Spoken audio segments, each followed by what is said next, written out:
नवरात्रि का 7वां दिन माता कालरात्रि को समर्पित है। राजा ने कहा, हे ऋषि, आपने रक्त बीज के वध से संबंध रखने वाला वृतांत मुझे सुनाया। अब मैं रक्त बीज के मरने के पश्चात क्रोध में भरे हुए शुंभ व निशुंभ ने जो कर्म किया वह सुनना चाहता हूँ। महर्षि मेघा ने कहा, रक्त बीज के मारे जाने पर शुंभ और निशुंभ दोनों को बड़ा क्रोध आया। अपनी बहुत बड़ी सेना का इस प्रकार संहार होते देखकर निशुंभ देवी पर आक्रमण करने के लिए दौड़ा।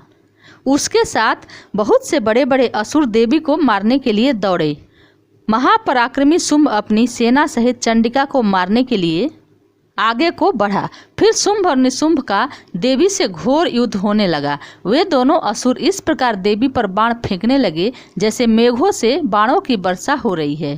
उन दोनों के चलाए हुए बाणों को देवी ने अपने बाणों से काट डाला और अपने शस्त्रों की वर्षा से उन दोनों दैत्यों को चोट पहुंचाई।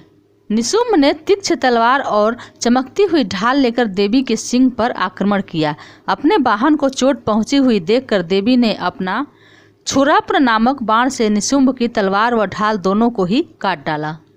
तलवार और ढाल कट जाने पर निशुंभ ने देवी पर सख्ती से प्रहार किया। देवी ने अपने चक्र से उसको 2 टुकड़े कर दिए। फिर क्या था, दैत्य मारे क्रोध के जन भुन गया और उसने देवी को मारने के लिए उसकी ओर त्रिशूल फेंका, किंतु देवी ने अपने मुक्के से उसको चूर चूर कर डाला। फिर उसने देवी पर गदा से प्रहार किया। देवी ने त्रिशूल से गदा को नष्ट कर डाला। पश्चात वह फरसा हाथ में लेकर के देवी की ओर लपका। देवी ने अपने तीखे बाणों से उसे धरती पर सुला दिया। अपने पराक्रमी भाई निशुंभ के इस प्रकार से मरने पर शुंभ क्रोध में भरकर देवी को मारने के लिए दौड़ा। वह रथ में बैठा हुआ उत्तम अस्त्रों से सुशोभित अपनी 8 बड़ी बड़ी भुजाओं से सारे आकाश को ढके हुए था।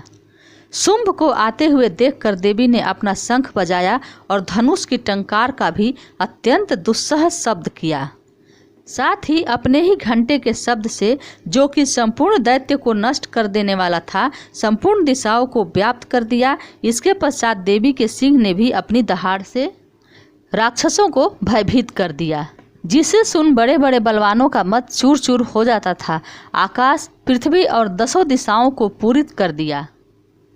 फिर आकाश में उछलकर काली ने अपने दांतों तथा हाथों को पृथ्वी पर पटका। उनके ऐसा करने से ऐसा शब्द हुआ जिससे कि उसके पहले के सारे शब्द शांत हो गए। इसके पश्चात शिवदूती ने असुरों के लिए भय उत्पन्न करने वाला अट्टहास किया, जिसे सुनकर सब दैत्य थर्रा उठे। इस पर शुंभ को बड़ा क्रोध आया। फिर अंबिका ने उसे, अरे दुष्ट, खड़ा रह, खड़ा रह कहा तो आकाश से सभी देवता जय जयकार करने लगे। शुंभ ने वहां आकर ज्वालाओं से युक्त एक अत्यंत भयंकर शक्ति छोड़ी, जिसे आते देख देवी ने अपने महोल्का नामक शक्ति से काट डाला। हे राजन, फिर शुंभ के सिंहनाद से तीनों लोक व्याप्त हो गया और उसकी प्रतिध्वनि से ऐसा घोर शब्द हुआ कि उसने इसके पहले के सब शब्दों को जीत लिया हो।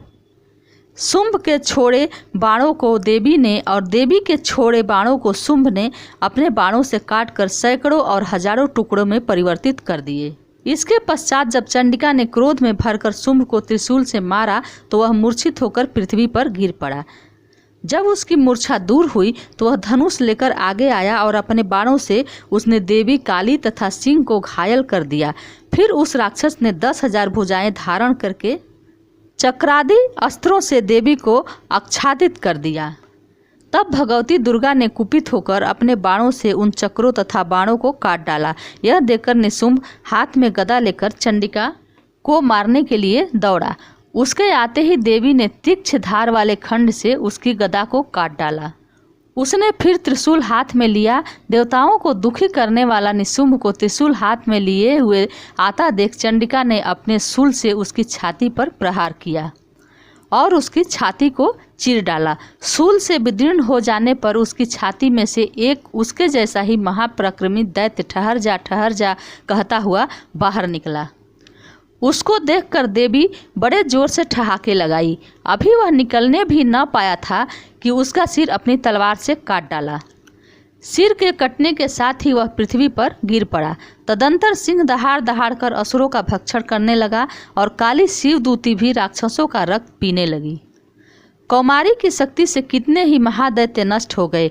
ब्रह्मा जी के कमंडलू के जल से कितने ही असुर समाप्त हो गए। कई दैत्य महेश्वरी के त्रिशूल से विदीर्ण होकर पृथ्वी पर गिर पड़े और कई बाराही के प्रहारों से छिन्न भिन्न होकर धराशायी हो गए। वैष्णवी ने भी अपने चक्र से बड़े बड़े महापराक्रमियों का कचूमर निकालकर उन्हें यमलोक को भेज दिया और ऐन्द्री से कितने महाबली राक्षस टुकड़े टुकड़े हो गए। कई दैत्य मारे गए, कई भाग गए, कितनों को काली, शिवदूती और सिंह ने भक्षण कर लिए। महर्षि मेघा ने कहा, हे राजन, अपने प्यारे भाई को मरा तथा सेना को नष्ट हुई देखकर क्रोध में भरकर दैत्यराज शुंभ कहने लगा, दुष्ट दुर्गे, तू अहंकार से गर्व मत कर, क्योंकि तू दूसरों के बल पर लड़ रही है। देवी ने कहा, अरे दुष्ट, देख, मैं तो अकेली ही हूँ। इस संसार में मेरे सिवा दूसरा कौन है? ये सब मेरी शक्तियाँ हैं। देख, ये सब की सब मुझ में प्रविष्ट हो रही हैं। इसके पश्चात ब्रह्माणी आदि सब देवियाँ उन देवी के शरीर में लीन हो गई और देवी अकेली रह गई। तब देवी ने कहा, मैं अपनी ऐश्वर्य शक्ति से अनेक रूपों में यहाँ उपस्थित हुई थी। उन सब रूपों को मैंने समेट लिया है। अब अकेली ही यहाँ खड़ी हूँ, तुम भी यहीं ठहरो। महर्षि मेघा ने कहा। तब देवताओं तथा राक्षसों को देखते देखते देवी तथा शुंभ में भयंकर युद्ध होने लगा। अंबिका देवी ने सैकड़ों अस्त्र शस्त्र छोड़े। उधर दैत्यराज ने भी भयंकर अस्त्रों का प्रहार आरंभ कर दिया। देवी के छोड़े हुए सैकड़ों अस्त्रों को दैत्य ने अपने अस्त्रों द्वारा काट डाला। इसी प्रकार शुंभ ने जो अस्त्र छोड़े उनको देवी ने अपने भयंकर हुंकार के द्वारा ही काट डाला। दैत्य ने जब सैकड़ों बाणों के प्रहार से देवी को ढक दिया, तब क्रोध में भरकर देवी ने भी अपने बाणों से उसके धनुष को काट डाला। धनुष के कट जाने पर दैत्येंद्र ने शक्ति चलाई, लेकिन देवी ने उसे भी काट कर फेंक दिया। फिर दैत्येंद्र चमकती हुई ढाल लेकर देवी की ओर दौड़ा, किंतु जब वह देवी के समीप पहुंचा तो देवी ने अपने तिरछे बाणों से उसकी चमकने वाली ढाल को भी काट डाला। फिर दैत्येंद्र का घोड़ा मर गया, उसका रथ टूट गया, सारथी मारा गया। तब वह भयंकर मदगर लेकर देवी पर आक्रमण करने के लिए चला, किंतु देवी ने अपने तिरछे बाणों से उसके मदगर को भी काट दिया। इस पर दैत्य ने क्रोध में भरकर देवी की छाती पर बड़े जोर से एक मुक्का मारा। दैत्य ने जब देवी को मुक्का मारा, तब देवी ने भी उसकी छाती में जोर से एक थप्पड़ मारा। थप्पड़ खाकर पहले तो दैत्य पृथ्वी पर गिर गया, किंतु तुरंत ही वह उठ खड़ा हुआ। फिर वह देवी को पकड़कर आकाश की ओर उछला और वहां जाकर दोनों में युद्ध होने लगा। वह युद्ध ऋषियों और देवताओं को आश्चर्य में डालने वाला था। देवी आकाश में दैत्य के साथ बहुत देर तक युद्ध करती रही। फिर देवी ने उसे आकाश में घुमाकर पृथ्वी पर पटक दिया। वह दुष्ट आत्मा पुनः उठकर देवी को मारने के लिए दौड़ा। तब उसको अपनी ओर आता हुआ देखकर देवी ने उसकी छाती विदीर्ण करके उसको पृथ्वी पर पटक दिया। देवी के त्रिशूल से घायल होने पर उस दैत्य के प्राण पखेरु उड़ गए और उसके मरने पर समुद्र, द्वीप, पर्वत और पृथ्वी सब कांपने लग गए। तदंतर उस दुष्ट आत्मा के मरने से संपूर्ण जगत प्रसन्न व स्वस्थ हो गया तथा आकाश निर्मल हो गया। पहले जो उत्पात सूचक मेघ और उल्कापात होते थे वे सब शांत हो गए। उसके मारे जाने पर नदियाँ अपने ठीक मार्ग से बहने लगी।